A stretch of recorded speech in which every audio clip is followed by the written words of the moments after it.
Assalamualaikum, hai. Okey, dulu ada isu kalau macam kita nak berkenalan ataupun bersahabat melalui online ni, mesti orang kata macam boleh percaya ke kan? Memang sangat diragukan. Tapi sekarang ni dah lain sebab semua orang dah pandai macam mana nak bezakan yang mana boleh kawan, yang mana tak boleh kawan. Ayah saya tidak mengerti. Mama saya pula, dia masak goreng pisang. Sedangkan saya nak nasi ayam. Kenapa dia masak goreng pisang? Awak fahamilah saya. Dengarlah luahan hati saya. Awak fahamkan apa yang saya katakan ini, ente? Saya faham. Wah, banyak tu masalah dan dugaan dia ni. Aku tak patut edit tadi. Jadi orang pun dah mula menerima cara berkenalan secara online.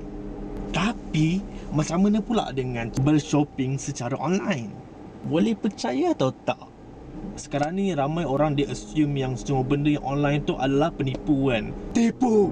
Ini semua tipu! Tipu! Ini semua toyo!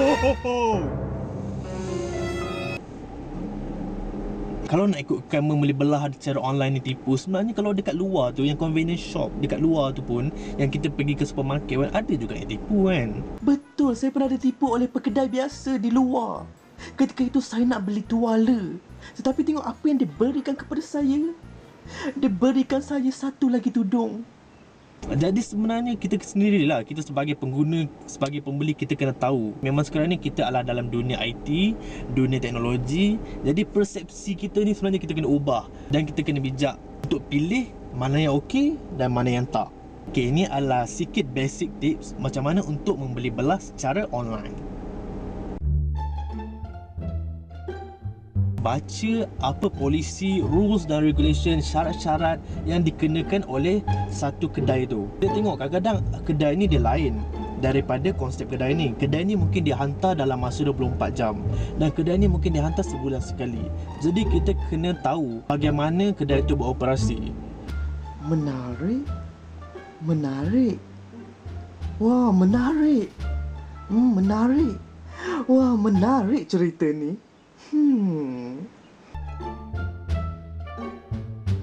Korang just tanya je apa pendapat kawan-kawan ataupun orang yang pernah menggunakan khidmat ataupun servis kedai online tu. Tanyalah diorang okey ke tak, best ke tak. Kalau korang tak ada kawan pun ataupun orang untuk bertanya, korang sebenarnya boleh je baca testimoni ataupun feedback yang diberikan oleh pengguna sebelum ni yang pernah berurusan dengan kedai tu melalui diorang punya website ke, diorang punya Facebook ke. Sebab sekarang ni semua orang dah ada Facebook page kan. Best sangat ke?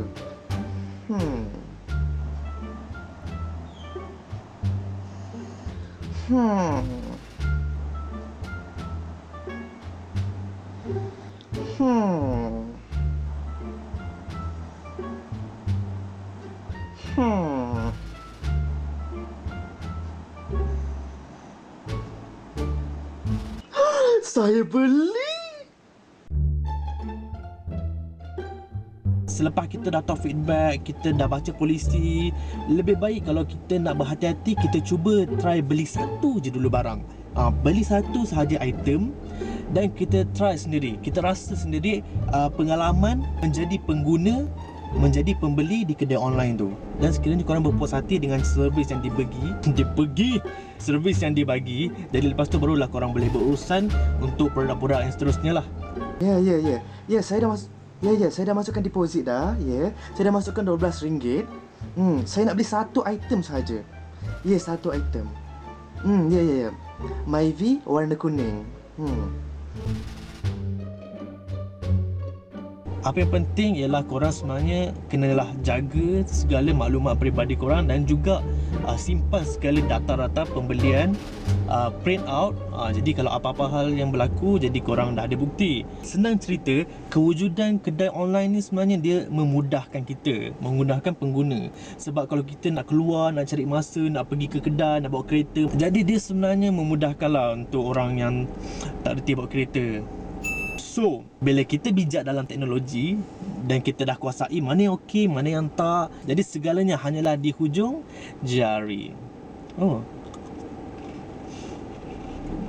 Okay, dah lah aku bercerita pasal kedai online ni. Jadi aku nak promote lah sikit aku punya buku ni. Buku sulung aku, Lawak Sekolah Belajar Berkenalan. Okay, komik aku buat daripada Aman Wan. Aku lah tu.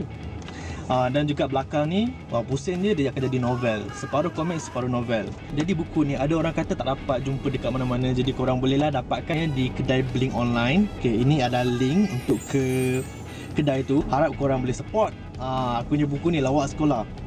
Okay, Lawak Sekolah ni sebenarnya aku cerita sikit lah. Dia pasal Robita ni.